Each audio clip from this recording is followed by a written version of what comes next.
everyone, this is Joycelyn with Oats and Earth, and today I'm going to be talking about how easy it is to make milk kefir. So you'll see that I've already got some milk in 2-quart jars, and you'll see this little jelly jar here. This is actually kefir grains that I purchased. They sent them to me in a cold pack. It kind of looks like cottage cheese, but that is chock full of really good bacteria. Now, our stomach lining, if you've had any kind of medication, antibiotics, things like that, a lot of the good bacteria has been destroyed in our gut. And a healthy gut actually promotes our other systems to be healthy. And if your gut is not healthy, you know, if you've ever heard the comment, if mom ain't happy, ain't nobody happy. Well, if your gut ain't happy, there's a lot of things that's not happy. So we've got to put good bacteria back in our gut. And this is exactly one thing that milk kefir does.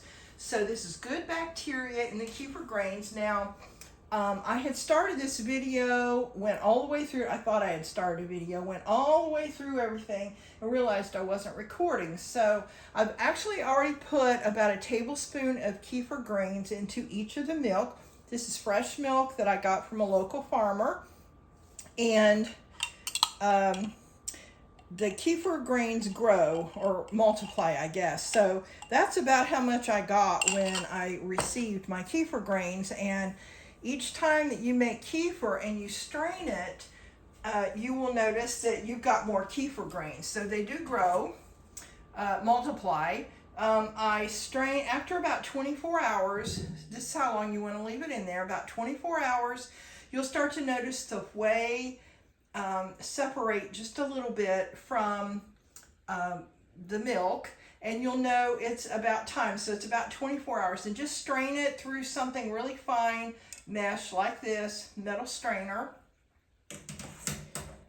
and put that in a bowl. And then you're going to scoop your kefir grains out and either start another batch, do the same thing, do it over again, or if you want to, if you're not ready then to start another batch, just put a little milk in here with your kefir grains, cover it up, put it in the refrigerator, because putting it in the refrigerator helps slow down the process. So we're going to keep this out at room temperature, like I said, for at least 24 hours.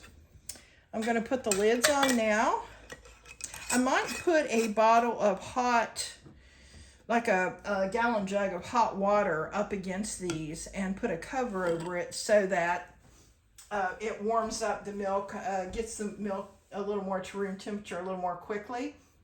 So this is so supportive of your systems, your health systems. I will tell you, I'm a nurse. I'm not making claims. I'm not telling you to get off your medication. I don't ever do that. But this is going to help improve your gut health. You can start out with maybe 1/4 to 1/2 cup a day. Work your way up to a cup. Some people take 2 cups a day, drink 2 cups a day. If I'm drinking mine plain, I will put, and you refrigerate. I'm sorry, you refrigerate after you take the grains, you strain the grains out. So I will put that in the refrigerator.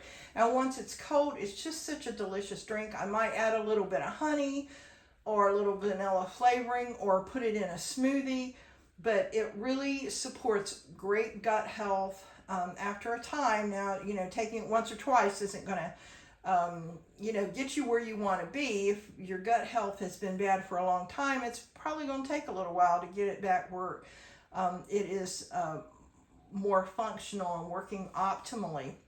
But I am a Christian. I do believe that God created our food to be our medicine. So I'm really excited to share some of these processes with you. I did listen to a video, a podcast actually, from a lady that specializes in cultured and fermented foods, and the benefits that she gets from kefir. That's what sold me on wanting to try it. So I will put in the comments the link to her podcast so that you, to that one podcast about the 10 benefits of milk kefir. And just let me know if you try this. I think it's really tasty. It's really good for you. It almost kind of, if you wouldn't put any flavoring in it, it's almost like a liquid yogurt. It's got that tartness.